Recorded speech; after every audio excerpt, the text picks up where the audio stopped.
been nothing but big fights for you for like the last 4 or 5 years or so, but I mean, I need a vacation, man. I was gonna say, I mean, does this fight week feel special, important, like a big moment in your life? Yeah, I have a very special to me because I have an opportunity to be the world champion. It gives me chills just saying it, I want it so bad. It's very important to me. So it was so interesting, I thought, when you took the trilogy fight with Conor, right? Did you have to weigh in the fact that if for some reason I come up short, that world title fight's going away? Yeah, I knew that going into that fight. In the back of my head, that was, I'm gambling on myself. Every fight is a roll of the dice, and, no matter how prepared you are. What we do is a crazy thing. The sport is crazy, but it all worked out. Yeah, no doubt. Now you're here. Charles obviously has a great story as well, great journey through mixed martial arts. What did you think when you saw him become champion? I mean, were you almost happy for him in a way? For sure, man. I've been watching that guy a long time. We've both been in the same waters, 45, 55 for the last decade in the UFC. And there's a list of guys that when they won the belt was really special to me, and he's on that list. Bisping's on that list. Robbie Lawler's on that list. Underdogs. The guys who, of course everybody's fighting against adversity, but the guys who were counted out a couple times and made it happen. And I'm trying to add my name to that list. That's the goal here this weekend. No question about it. He's obviously an absolute killer. You've been facing nothing but absolute killers. But when you look at him, is he more dangerous, less dangerous than some of the other guys you've been facing? There's so many variables when you're talking about dangers in mixed martial arts. He's as dangerous as any of the other top guys I've fought, just in different areas. His submission game, numbers don't lie. He's one of the most dangerous, most dangerous ever to hit the canvas in the UFC. And we didn't put that aside in training camp. We really focused on defense and fight IQ on the ground and where I'm at in the rounds and risks we need to take. So, he's very dangerous. Last thing for me, I guess it's this moment to enjoy it first, right? But what is your plan as champion, right? You've done everything. You fought everybody. Do you see, I'm going to win and have this long reign? Or is it man, I'm going to get there and maybe that's about it for me? You know what I mean? What's the plan? I'm not sure. I haven't really looked that far. I have to perform Saturday night and get that belt. And then we'll take it from there. But sitting here thinking about it, I'll probably defend the belt. I do believe one day I'm going to fight at 170 pounds in the UFC. I'm not sure if I'm going to make a title run, a career run, and but I'm 32. I'll be 33 next month. I still feel good. I'm injury free. I feel healthy, so I can continue to do this as long as my body allows me, and I feel good. But the goal is just to put that world champion next to my name and cement that in history. That's all I'm really focused on. Dustin, right here. I think from the fans' perspective, a lot of people view Charles Oliveira as this high-level elite grappler, but lately he's been putting away a lot of people, or at least setting up submissions with his hands. You've obviously fought in the Anthony Pettis's, the Holloways, the Conors. So how would you rate his striking compared to a lot of the other people's in the division? He's dangerous. He throws big knees, big kicks, power shots. He keeps himself protected, throws a good sharp hook that he hit Chandler with. He does a lot of things well on the feet. Not a big volume puncher, not the best footwork, but very aggressive and not a point fighter. He's trying to finish you. And then, I know you've touched on this a lot, but a lot of people think, even Justin Gaethje said that your will is just stronger than Charles Oliveira. Charles Oliveira, quote, breaks, but that was 4 years ago when he broke against Paul Felder. Do you still view him as that same fighter? Is that always going to be there, or is that just so long in the past you can't even take that into consideration? If it's in there, we'll find out. But I can't bank on that, We'll see. He showed grit in his last fight against Chandler. He got hurt, almost got finished, came back and knocked the guy out. So if that's, your last fight is the one I go off of, and he showed championship grit. Dustin, back here, right in the middle. We saw on Embedded, you were talking to your daughter through the video chat. Are they going to be here for the fight, the family, this week? They land today. This is my daughter's first fight week. Yeah, they land today. All right, cool. I was going to ask that is it stressful for you to have them, or is it kind of more motivating, distraction-wise? How do you kind of view having them? No, I love my family, and they come with me to training camp the whole time. And she was actually born on the day that Nate Diaz fought Conor.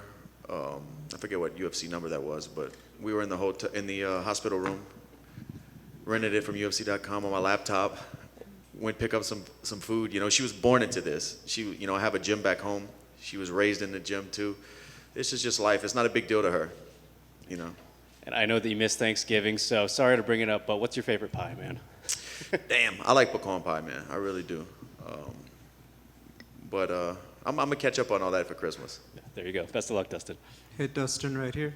Dustin, not only yourself, but you got 2 other Louisiana guys fighting on the card. I mean, is that any extra motivation? I know they're not necessarily direct teammates, but do you feel like there is going to be a bit of setting the bar early for the South? Man, we got to put on for Louisiana for sure. But I know both guys pretty well.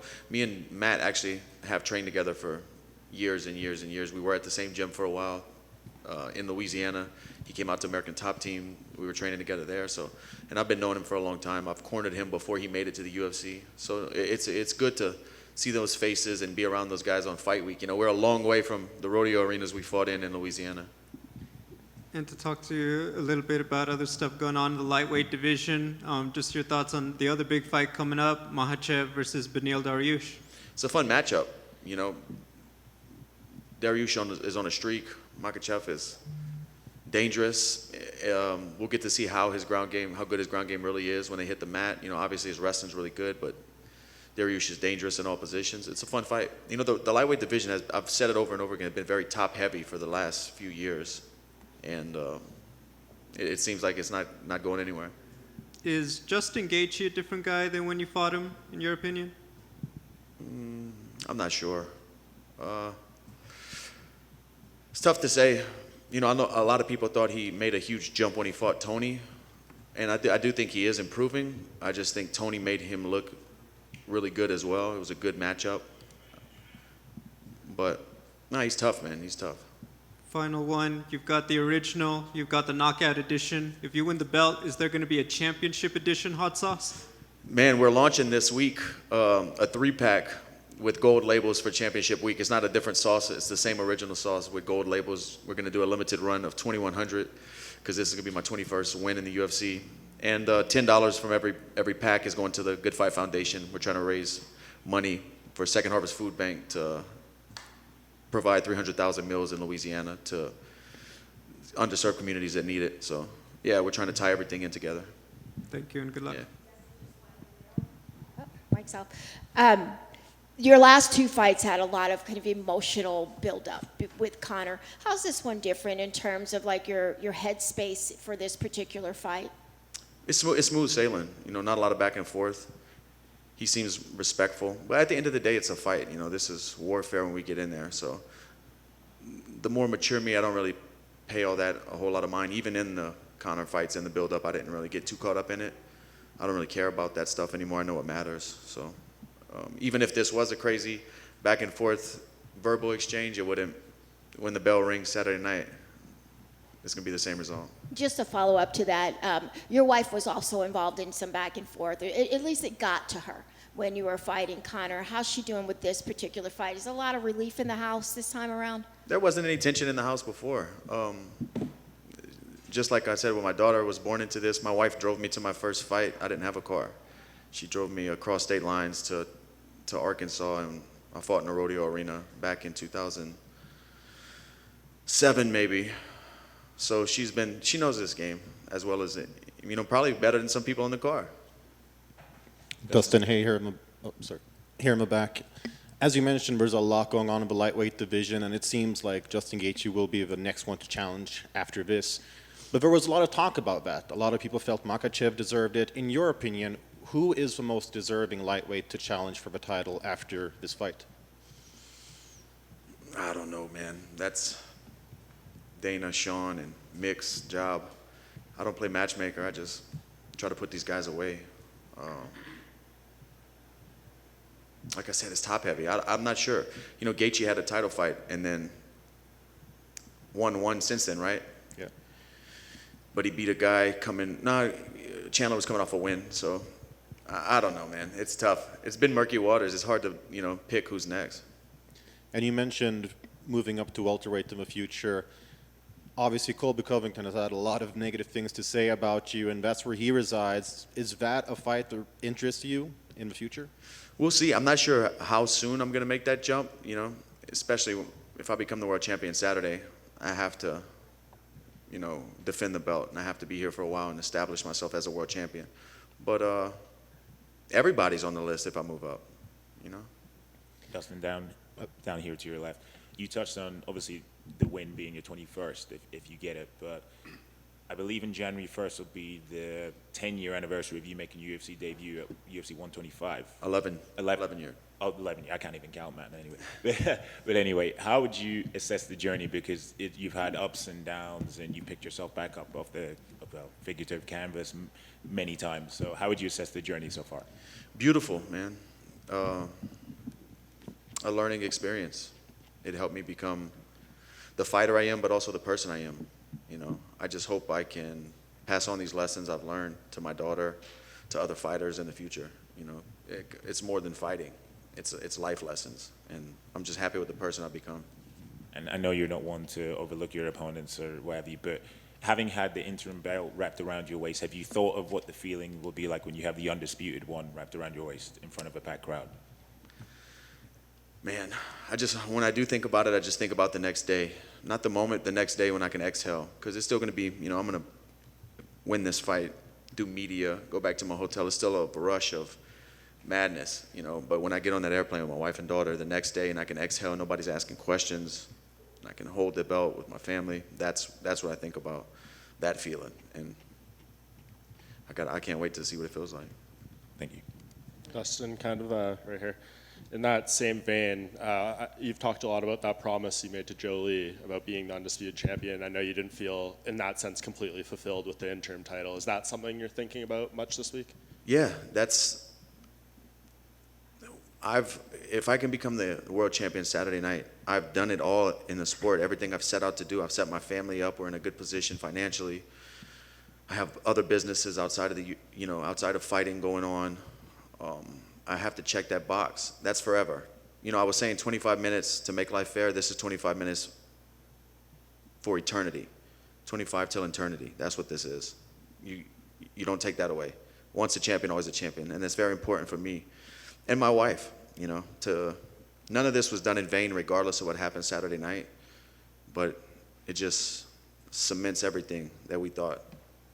And last thing, I know you retweeted that graphic I put about the stats in this fight, you know, most finishes, most wins, bonuses. Can you try to put into context, I know you're a fight fan, like the specialness and the uniqueness of this matchup between you and Charles? Me and Mike were just talking about it whenever that graph came out. We were sitting at the kitchen table, and I don't ever sit back and like reminisce or look at all the stats, longevity stats like that, but thinking about it is crazy because it doesn't feel like I've been doing, it's happened so quick.